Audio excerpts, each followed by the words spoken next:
Hello friends, स्वागत है आपका आज की इस नई वीडियो में। आप देख रहे हैं आपका अपना YouTube channel MP board exam 2021। तो फ्रेंड्स, आज की इस वीडियो में हम कक्षा 11वीं का भौतिक शास्त्र का रिवीजन टेस्ट डिस्कस करने वाले हैं। साथ ही साथ हम आपको इस वीडियो के माध्यम से प्रश्न क्रमांक 1 से लेके लास्ट तक सारे क्वेश्चंस के आंसर हम आपको यहाँ पर पीडीएफ फॉर्मेट के तौर पर प्रोवाइड कराने वाले हैं। तो वीडियो में लास्ट तक बने रहे। तो फ्रेंड्स, वीडियो स्टार्ट करने से पहले अगर आप चैनल पर पहली बार आए तो चैनल को सब्सक्राइब करके ऑल नोटिफिकेशन को ऑन कर लें, ताकि जब भी मैं कोई न्यू वीडियो अपलोड करता हूँ उसकी नोटिफिकेशन आपको सबसे पहले मिले। तो चलिए फ्रेंड्स, वीडियो स्टार्ट करते हैं।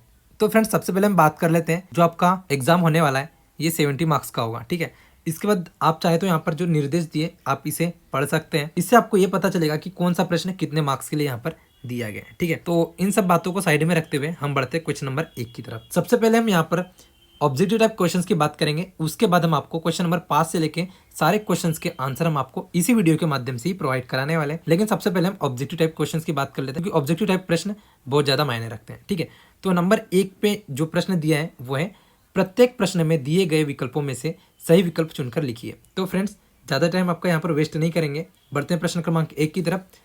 तो प्रश्न क्रमांक 1 में भौतिक राशियों के निम्नलिखित जोड़ों में से किस जोड़े का विमीय सूत्र समान नहीं है? तो इसका आंसर यहाँ पर हो जाएगा तनाव और पृष्ठ तनाव। ठीक है, तनाव और पृष्ठ तनाव का विमीय सूत्र समान नहीं है। इसके बाद हम देखते हैं नंबर 2 पर कौन सा प्रश्न पूछा गया है। तो नंबर 2 में यहाँ पर आपको पूछा गया है निम्नलिखित अनुपातों में से किन से दाब व्यक्त होता है? तो इसका आंसर यहाँ पर हो जाएगा बल बटे क्षेत्रफल। बल बटे क्षेत्रफल से दाब व्यक्त किया जाता है। उसके बाद अगर हम बात करें नंबर 3 की, तो नंबर 3 पर जो स वाला प्रश्न है इसका राइट आंसर यहाँ पर हो जाएगा -45 डिग्री। -45 डिग्री इसका राइट आंसर यहाँ पर हो जाएगा। इसके बाद अगर हम बात करें नंबर 4 की, तो नंबर 4 में आपको पूछा गया है एक पिंड निर्वात में केवल गुरुत्व के अधीन स्वतंत्रता पूर्वक गिर रहा है, इसके गिरने के दौरान निम्नलिखित में से कौन सी राशि अचर रहती है? तो इसका आंसर यहाँ पर हो जाएगा कुल यांत्रिक ऊर्जा। कुल यांत्रिक ऊर्जा जो है यहाँ पर अचर रहेगी। उसके बाद हम देखते हैं क्वेश्चन नंबर 5 की तरफ, जो कि प्रश्न क्रमांक 1 का लास्ट प्रश्न है। तो ये प्रश्न है निम्नलिखित में से किस पिंड का द्रव्यमान केंद्र उसके बाहर स्थित होता है? तो इसका राइट आंसर यहाँ पर हो जाएगा चूड़ी। चूड़ी का द्रव्यमान केंद्र उसके बाहर स्थित होता है। अब हमने क्वेश्चन नंबर 1 की बात कर ली, अब हम बढ़ते हैं क्वेश्चन नंबर 2 की तरफ। क्वेश्चन नंबर 2 में आपको पूछा गया रिक्त स्थानों की पूर्ति कीजिए। तो रिक्त स्थानों की पूर्ति कीजिए में नंबर 1 की अगर हम बात करें, तो नंबर 1 में आपको ये पूछा गया है एक वायुयान का वेग दुगुना कर दिया जाए तो उसकी गतिज ऊर्जा कितने गुना हो जाएगी? तो इसका राइट आंसर हो जाएगा 4 गुना यहाँ पर हो जाएगी। इसके बाद अगर हम बात करें नंबर 2 की, तो नंबर 2 में यहाँ पे आपको पूछा गया है घूर्णा अक्ष बदल जाने से रिक्त स्थान भी बदल जाता है। तो इसका राइट आंसर यहाँ पर हो जाएगा द्रव्यमान केंद्र। घूर्णा अक्ष बदल जाने से द्रव्यमान केंद्र भी बदल जाता है। इसके बाद में अगर हम बात करें नंबर स की, तो स में आपको पूछा गया है किसी निश्चित दिशा में वस्तु द्वारा तय की गई दूरी को उसका रिक्त स्थान कहते हैं। तो यहाँ पर राइट आंसर हो जाएगा विस्थापन। किसी निश्चित दिशा में वस्तु द्वारा तय की गई दूरी को उसका विस्थापन कहते हैं, और विस्थापन एक सदिश राशि आपको सभी को पता ही होगा। ठीक है, अब इसके बाद अगर हम बात करें नंबर 10 की, तो नंबर 10 में आपको पूछा गया सर सीवी रमन को रिक्त स्थान के लिए रिक्त स्थान में नोबेल पुरस्कार प्रदान किया गया। तो इसका आंसर यहाँ पर आ जाएगा सर सीवी रमन को प्रकाश के प्रकीर्णन के लिए सन 1930 में नोबेल पुरस्कार प्रदान किया गया। पहले वाली रिक्त स्थान में आपको लिखना है प्रकाश का प्रकीर्णन, और सेकंड में आपको लिखना है 1930। इसके बाद में हम बढ़ते हैं लास्ट वाले की तरफ। तो लास्ट में आपको पूछा गया है 1 माइक्रोन बराबर कितना मीटर? तो 1 माइक्रोन बराबर 10⁻⁻6 मीटर होता है। ठीक है फ्रेंड्स, तो हमने क्वेश्चन नंबर 2 को भी यहाँ पर डिस्कस कर लिया है। अब हम बात करते हैं क्वेश्चन नंबर 3 की। तो क्वेश्चन नंबर 3 जो है ये सही जोड़ियाँ बनाइए, ये वाला यहाँ पर क्वेश्चन है। तो अगर हम बात करें नंबर 1 की, तो नंबर 1 में यहाँ पर आपको पूछा गया है मंदन का मात्रक। तो मंदन का मात्रक का राइट आंसर यहाँ पर हो जाएगा मीटर पर सेकेंड स्क्वायर। ठीक है, तो मीटर पर सेकेंड स्क्वायर इसका राइट आंसर हो जाएगा। इसके बाद अगर हम बात करें नंबर 2 की, तो नंबर 2 में आपको पूछा गया है एक समानुवृत्तीय गति में कण की गतिज ऊर्जा। तो इसका राइट आंसर क्या हो जाएगा? अचर होती है। इसका राइट आंसर हो जाएगा अचर होती है। इसके बाद हम बात करते हैं नंबर 3 की। तो नंबर 3 में आपको पूछा गया है रॉकेट नोदन।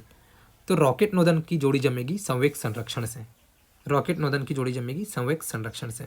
इसके बाद अगर हम बात करते हैं नंबर 4 की, तो नंबर 4 में आपको पूछा गया है स्प्रिंग नियतांक का मात्रक है। तो स्प्रिंग नियतांक का मात्रक यहाँ पर आ जाएगा न्यूटन पर मीटर। न्यूटन पर मीटर इसका राइट आंसर हो जाएगा। इसके बाद अगर हम बात करें क्वेश्चन नंबर 5 की, तो क्वेश्चन नंबर 5 में पूछा गया है गुरुत्वीय स्थितिज ऊर्जा। तो गुरुत्वीय स्थितिज ऊर्जा यहाँ पर आ जाएगा mgh। mgh इसका राइट आंसर हो जाएगा। इसके बाद अगर हम बात करें क्वेश्चन नंबर 4 की, तो क्वेश्चन नंबर 4 में यहाँ पर प्रश्न है एक वाक्य अथवा एक शब्द में उत्तर दीजिए। तो यहाँ पर हम नंबर 1 की बात कर लेते हैं। यदि बल का मात्रक 1 न्यूटन, लंबाई का मात्रक 10 मीटर तथा समय का मात्रक 100 सेकेंड है, तो मात्रकों की इस प्रणाली में द्रव्यमान का मात्रक क्या होगा? तो फ्रेंड्स इसका आंसर यहाँ पर हो जाएगा किलोग्राम। ठीक है, इसके बाद हम बढ़ते हैं क्वेश्चन नंबर 2 की तरफ। तो क्वेश्चन नंबर 2 में यहाँ पर आपको पूछा गया है किसी फुटबॉल को किक मारकर ऊर्ध्वाधर ऊपर फेंका गया है, उच्चतम बिंदु पर इसका त्वरण तथा वेग क्या होगा? तो यहाँ पर त्वरण हो जाएगा -g, त्वरण क्या हो जाएगा -g, और यहाँ पर वेग बराबर हो जाएगा 0। आपको इसका राइट आंसर ये लिख लेना है। इसके बाद अगर हम बढ़े क्वेश्चन नंबर 3 की तरफ, तो क्वेश्चन नंबर 3 में आपको पूछा गया है एक पिंड को पृथ्वी की सतह से h ऊंचाई तक ऊपर उठाया जा रहा है, तो गुरुत्वाकर्षण बल द्वारा किए गए कार्य का चिन्ह क्या होगा? तो स का आंसर यहाँ पर हो जाएगा -mgh जूल। ठीक है, क्या आंसर हो जाएगा? -mgh joule. इसके बाद अगर हम बात करें क्वेश्चन नंबर 4 की, तो क्वेश्चन नंबर 4 में यहाँ पर आपको पूछा गया है एक ऐसी स्थिति का उदाहरण दीजिए जिसमें बल के कारण गतिज ऊर्जा में परिवर्तन नहीं होता। एक ऐसी स्थिति का उदाहरण आपको देना है जिसमें बल के कारण गतिज ऊर्जा में कोई परिवर्तन नहीं होता। तो फ्रेंड्स इसका राइट आंसर हो जाएगा वृत्तीय गति। उसके बाद में हम बढ़ते हैं ई की तरफ। तो ई में आपको पूछा गया एक बार धड़कने में मानव हृदय औसतन 0.5 जूल कार्य करता है। यदि हृदय 1 मिनट में 72 बार धड़कता है तो इसकी शक्ति की गणना कीजिए। तो फ्रेंड्स आपको गणना करने की कोई भी ज़रूरत नहीं है, इसका डायरेक्ट आप आंसर लिख सकते हैं। इसका आंसर यहाँ पर आ जाएगा 0.6 वाट। क्या फ्रेंड्स इसका आंसर हो जाएगा 0.6 वाट। तो फ्रेंड्स हमने प्रश्न क्रमांक 1 से लेके प्रश्न क्रमांक 4 तक के सारे ऑब्जेक्टिव क्वेश्चंस के आंसर हमने अभी डिस्कस कर लिए हैं, और साथ ही साथ हम आपको प्रश्न क्रमांक 5 से लेके लास्ट तक सारे क्वेश्चंस के आंसर इसी वीडियो के माध्यम से आपको प्रोवाइड करेंगे। तो चलिए फ्रेंड्स आपको सीधा हम प्रश्न क्रमांक 5 से लेके सारे क्वेश्चंस के आंसर आपको प्रोवाइड कर देते हैं। तो फ्रेंड्स जैसा कि आप स्क्रीन पर देख पा रहे होंगे, ये सारे क्वेश्चंस प्रश्न क्रमांक 1 से लेके लास्ट तक सारे क्वेश्चंस के आंसर यहाँ पर हमने डिस्कस किए हुए हैं। हमने ऑलरेडी प्रश्न क्रमांक 1 से लेके प्रश्न क्रमांक 4 तक के सारे क्वेश्चंस के आंसर हमने डिस्कस कर लिए, लेकिन अगर आपको यहाँ पर लिखना है तो आप यहाँ से लिख सकते हैं, इसीलिए मैं इसे स्पीड में यहाँ पर आपको फिर से एक बार डिस्कस करके बता देता हूँ। तो फ्रेंड्स हम देखते हैं प्रश्न क्रमांक 1। तो प्रश्न क्रमांक 1 में जो पहला है इसका आंसर हो जाएगा तनाव और पृष्ठ तनाव। सेकंड में यहाँ पर आंसर हो जाएगा बल बटे क्षेत्रफल। उसके बाद थर्ड में यहाँ पर आंसर हो जाएगा -45 डिग्री। उसके बाद अगर हम चौथे की बात करें तो चौथे में आ जाएगा कुल यांत्रिक ऊर्जा। उसके बाद अगर हम पांचवें की बात करें तो पांचवें का आंसर आ जाएगा चूड़ी। इसके बाद हम बात करते हैं क्वेश्चन नंबर 2 की। तो क्वेश्चन नंबर 2 में यहाँ पर पहले का आंसर आ जाएगा 4। उसके बाद अगर हम बात करें सेकंड की तो सेकंड का आंसर आ जाएगा द्रव्यमान केंद्र। उसके बाद अगर हम बात करें थर्ड की तो थर्ड में आ जाएगा विस्थापन। उसके बाद अगर हम बात करें फोर्थ की तो फोर्थ में यहाँ पर राइट आंसर हो जाएगा प्रकाश का प्रकीर्णन और 1930। उसके बाद में अगर हम बात करें पांचवे की तो पांचवे का आंसर यहाँ पर हो जाएगा 10 की घात -6 मीटर। ठीक है, तो हमने प्रश्न क्रमांक 1 और प्रश्न क्रमांक 2 को यहाँ पर डिस्कस कर लिया। क्वेश्चन नंबर 3 की बात करते हैं। क्वेश्चन नंबर 3 में देखिए आपको नंबर 1 पे पूछा गया मंदन का मात्रक। तो मंदन का मात्रक यहाँ पर हो जाएगा मीटर पर सेकंड स्क्वायर।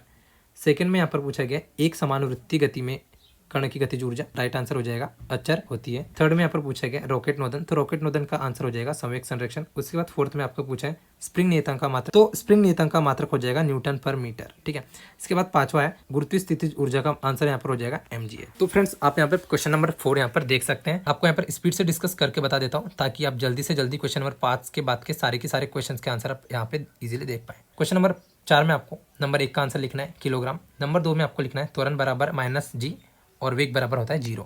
ठीक है, उसके बाद नंबर 3 में आपको लिखना है -mgh जूल। उसके बाद फोर्थ में आपको लिखना है वृत्तीय गति और उसके बाद में आपको फिफ्थ में लिखना है 0.6 वाट।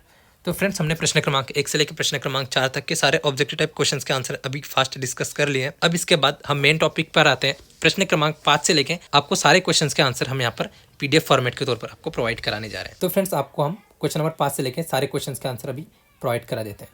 तो फ्रेंड्स जैसा कि आप स्क्रीन पर देख पा रहे होंगे क्वेश्चन नंबर 5 का यहाँ पर राइट आंसर लिखा गया है। तो अगर आपको यहाँ पर कोई भी प्रॉब्लम आती है तो आप हमें कमेंट करके पूछ सकते हैं। ठीक है, क्वेश्चन नंबर 5 का यहाँ पर राइट आंसर दिया है जिसमें त्वरण बराबर आया है 10/3 मीटर पर सेकंड स्क्वायर। ठीक है, इसके बाद में हम बात करते हैं क्वेश्चन नंबर 6 की। तो क्वेश्चन नंबर 6 में आपको लिखा है, तो क्वेश्चन नंबर 6 का आंसर आप यहाँ से इजीली देखकर लिख सकते हैं। यहाँ पर मैंने क्वेश्चन अथवा का लिखा है या नॉर्मल क्वेश्चन है, ये मैंने यहाँ पर डिस्कस नहीं किया है, तो आपको एक बार चेक कर लेना है क्वेश्चन अथवा का है या नहीं। आप चाहे तो ऐसा भी लिख सकते हैं या अगर आप अथवा लिखते हो तो भी चलेगा। ठीक है, उसके बाद हम बात करते हैं क्वेश्चन नंबर 7 की। तो क्वेश्चन नंबर 7 में न्यूटन का गुरुत्वाकर्षण का नियम यहाँ पर लिखा गया है। तो फ्रेंड्स आप यहाँ पर क्वेश्चन नंबर 7 का आंसर आप यहाँ से देख के लिख सकते हैं। तो हमने क्वेश्चन नंबर 5, क्वेश्चन नंबर 6 और क्वेश्चन नंबर 7 के आपको आंसर यहाँ पर दिखा दिया है। तो चलिए फ्रेंड्स अब हम क्वेश्चन नंबर 8 देख लेते हैं। तो क्वेश्चन नंबर 8 में देखिए, क्वेश्चन नंबर 8 भी यहाँ पर न्यूमेरिकल्स टाइप था, तो आप इसका आंसर यहाँ से इजीली देख के लिख सकते हैं। मैं आपको टाइम दूंगा, आप स्क्रीनशॉट ले सकते हैं या फिर आप वीडियो को रोक कर भी आप इसका आंसर लिख सकते हैं। ठीक है फ्रेंड्स, तो क्वेश्चन नंबर 8 का ये राइट आंसर हो जाएगा। ठीक है, इसके बाद अगर हम बात करें क्वेश्चन नंबर 8 के बाद, देखिए मैंने क्वेश्चन नंबर 11 यहाँ पर डिस्कस किया है, लेकिन आपको क्वेश्चन नंबर 9 अगर चाहिए तो देखिए मैं आपको क्वेश्चन नंबर 9 यहाँ पर डायरेक्टली दिखा देता हूँ। ठीक है, ये देखिए यहाँ पर क्वेश्चन नंबर 8 लिखा है, इसके बाद आप क्वेश्चन नंबर 9 यहाँ से लिख सकते हैं। क्वेश्चन नंबर 9 मैं आपको पूरा दिखा देता हूँ। पहले क्वेश्चन नंबर 9 में पूछा गया था कोणीय संवेग तथा जड़त्व आघूर्ण में संबंध लिखिए। तो क्वेश्चन नंबर 9 का आप यहाँ से इजीली स्क्रीनशॉट ले सकते हैं। मैं आपको एक बार स्क्रॉल करके दिखा देता हूँ।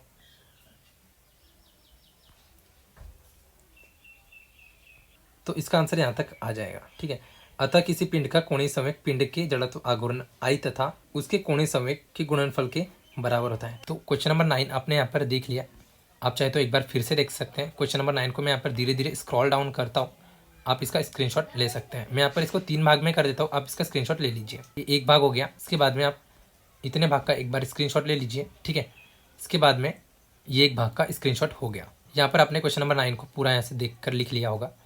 और उसके बाद हम डिस्कस करते हैं क्वेश्चन नंबर 10।